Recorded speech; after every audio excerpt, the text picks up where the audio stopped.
de Genética, Biologia E, aula 10. Nós vamos trabalhar nessa aula um outro sistema sanguíneo, que é o sistema RH ou o sistema D, né, no sangue humano. Aqui são os dois cientistas que trabalharam com esse sistema. Aqui é uma genética simples, com dominância completa, onde ou eu sou RH positivo ou eu sou RH negativo.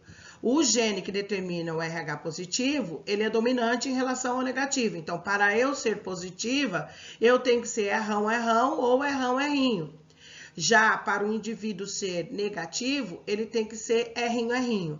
Aqui eu também posso usar D, por causa da proteína D. O RH é por causa da macaca rhesus, que foi o primata bastante utilizado nesses experimentos. E que a gente deve muito a ele por conta disso. Então tá aqui a macaca rhesus, o experimento que foi feito utilizando o sangue do coelho, o sangue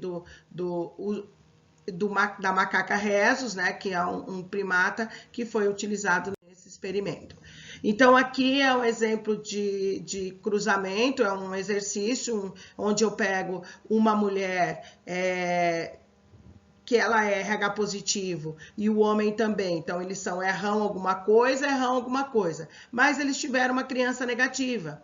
Então, se ele é errão alguma coisa e ela é errão alguma coisa, e eles geram uma criança errinho, então um errinho veio do pai e um errinho veio da mãe. Então, o pai é errão e a mãe é errão. Então, quando eu cruzar errão com errão, eu vou ter genotipicamente falando um errão, dois errão, um errinho. Ou seja, 3/4 dos descendentes terão o sangue RH positivo e 1/4 RH negativo. Um cruzamento bem simples, só para demonstrar para você como é que funciona, que é uma primeira lei bem simples, com dominância completa, tá? Aqui eu falo da doença hemolítica do recém-nascido, né? Ou eritroblastose fetal. É quando há incompatibilidade sanguínea materno-fetal. Então, a mãe, ela é negativa. Então, ela não tem o aglutinogênio RH. Se ela não tem o aglutinogênio RH, ela tem o anti-RH. O bebê, por sua vez, é positivo. Então, ele tem o aglutinogênio RH e não tem nenhuma aglutinina. O sangue do bebê não é para entrar em contato com o sangue da mãe. Toda a comunicação entre eles é materno-fetal, é pelo cordão umbilical, pela placenta, onde eles vão fazer todas essas trocas necessárias para o desenvolvimento embrionário. O que acontece é que, acidentalmente, a mãe acaba entrando em contato com o fator RH do filho. E quando ela entra em contato com esse fator, ela fala, opa, isso aqui não me pertence. Ela reconhece esse aglutinogênio como um antígeno. E, imediatamente, ela começa a produzir o quê? Anticorpos. E aí ela começa a enviar para poder matar isso que ela considera que não pertence ao corpo dela, que é o aglutinogênio RH. Então ela vai destruindo aos poucos as hemácias do bebê. Quando é o primeiro filho, que ela foi sensibilizada pela primeira vez, dificilmente vai ter algum problema além de uma icterícia, né, que é a pele amarelada, porque a mãe acabou matando essas hemácias e gerou essa icterícia. O exame de Combs é um exame utilizado para saber se você está ou não produzindo anticorpos contra o seu bebê em relação ao sistema RH.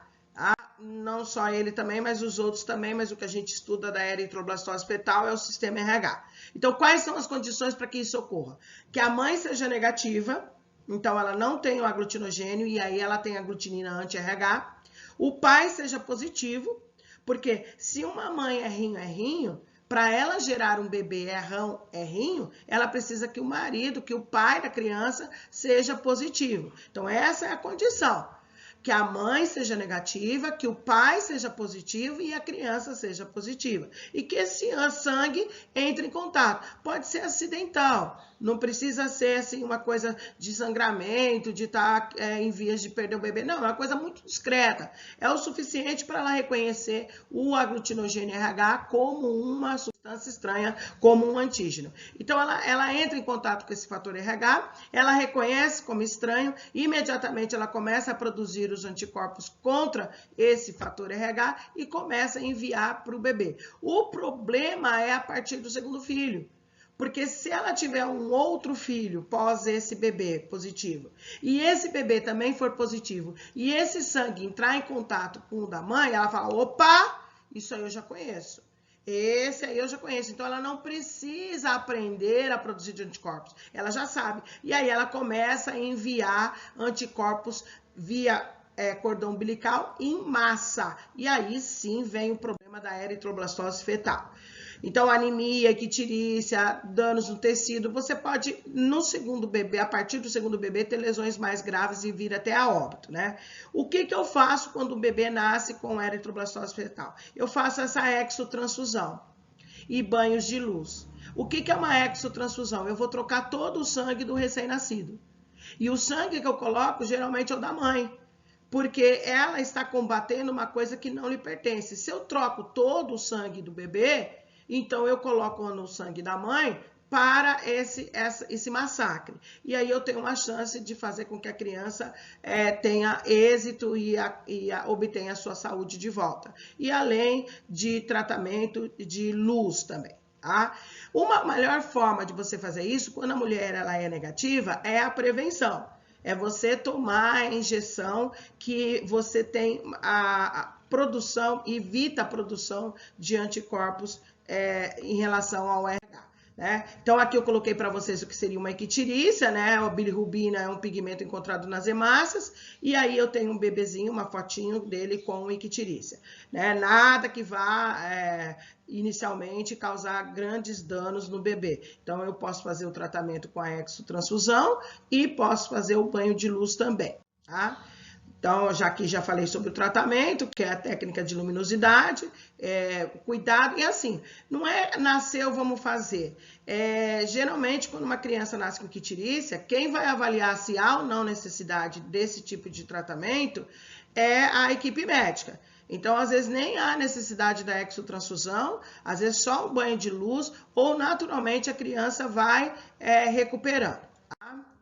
Então, aqui eu tenho a vacina, né, que é uma vacina que você toma, as mulheres tomam quando elas são sensibilizadas, nas primeiras 72 horas após o parto também, ou entre a 28ª e 32ª semana de gestação.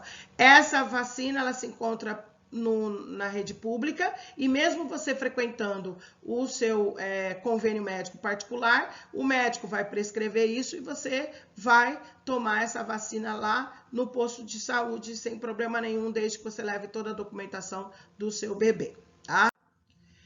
Aqui é uma brincadeira, né? Porque se eu sou positivo, eu tenho aglutinogênio RH. E aí eu não tenho nenhum tipo de aglutinina, não tenho nenhum tipo de anticorpo. Agora, se eu sou RH negativo, eu não tenho aglutinogênio. Eu não tenho essa proteína lá no meu sangue, na minha hemácia.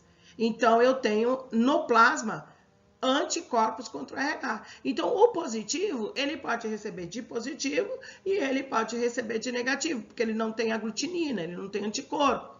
Porém, o RH negativo, ele tem o anti-RH. Ele não tem o aglutinogênio na hemácia, mas no plasma ele tem o anti-RH. Então, o que acontece? A partir do momento que ele receber um sangue positivo, ele vai começar a combater, aí vão acontecer as aglutinações, e se for uma primeira transfusão, não acontece nada de grave, mas a partir de uma segunda transfusão já é meio complicado.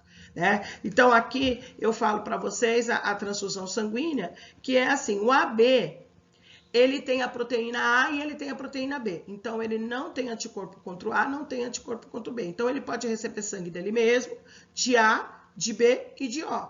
Então, ele recebe sangue de todos os outros elementos do sistema BO.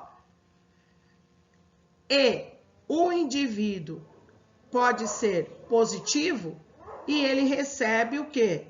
Ele recebe sangue do positivo e recebe sangue do negativo. Então, o receptor universal, ele é o ABRH positivo. E o doador universal é aquele O. O O, ele tem anti-A e anti-B, mas ele não tem aglutinogênios. Então, ele pode entrar no A que tem anti-B, ele pode entrar no B que tem anti-A, pode entrar no AB que tem anti-A e anti-B, e ele mesmo. Como negativo, ele tem o anti-RH, então, ele não tem o aglutinogênio RH e tem o anti-RH, RH no plasma, por não ter esse aglutinogênio, ele pode doar tanto para o positivo quanto para o negativo. Então, o verdadeiro doador universal é o ORH negativo. Tá? Aqui são as lâminas, né, do sistema sanguíneo. Eu coloquei aqui 2 gotas de sangue, né, na primeira lâmina, e eu vou colocar o anti-A e o anti-B. Se aglutinar, se virar tipo um pozinho, se ocorrer a aglutinação das hemácias no soro anti-A, é que o indivíduo é A. Se aglutinar com soro anti-B, é porque o indivíduo é B. Se aglutinar nos dois, o cara é AB. Agora, se eu pegar 2 gotinhas de sangue e pingar o anti-A e não acontecer nada, e pingar o anti-B e não acontecer nada, então eu sou O. Ou lá que a gente já falou que é o sistema 0. Né, de aglutinogênio. Aqui eu faço um exercício para vocês, onde você vai determinar o tipo sanguíneo do João, tanto para o sistema BO como para o sistema RH. Então, se eu olhar, eu coloquei 3 gotinhas nas lâminas. Na lâmina, 3 gotinhas de sangue na lâmina. Na primeira gotinha, eu coloquei anti-A. Na segunda gotinha, eu coloquei anti-B. E na terceira gotinha, eu coloquei anti-RH. Então, eu coloquei anticorpos contra o A, anticorpos contra o B, anticorpos contra o RH. E aglutinou no A. Se aglutinou no A e não aglutinou no B, então o João é A. Se aglutinou no RH, então o João é ARH positivo. E aqui eu deixei um exercício para vocês fazerem, e eu estou à disposição para corrigir isso aí com vocês, né? Que eu coloquei os indivíduos A, B, C, D e E, e aí coloquei as aglutinações. A aglutinação é quando o sangue reage ao anticorpo. A figura mais escurinha é quando não aglutinou. Então, vocês precisam determinar quem é A, quem é B, quem é C, quem é D e quem é E. Beleza? Eu estou à disposição para corrigir esse exercício com vocês. Se vocês olharem ali, ó, se eu apliquei anti-A no primeiro indivíduo, vamos só fazer o primeiro com você. Se eu apliquei o anti-A e aglutinou, e apliquei o anti-B e não aglutinou, então o indivíduo A, ele é A. Se eu peguei a gotinha lá do anti-RH e apliquei esse soro e aglutinou, então o indivíduo A, ele é ARH positivo. Então, assim você vai fazendo os demais indivíduos e descobrindo que tipo de sangue ele é. Beleza? Gente, muita determinação, muita disciplina, muito empenho, força. Assistam às videoaulas, venham conversar com a gente, tirar nossas dúvidas pelos canais que nós estamos oferecendo para vocês. E foco, muito foco. Beijo, eu amo vocês. Estou morrendo de saudades, verdade. Amo muito, tá?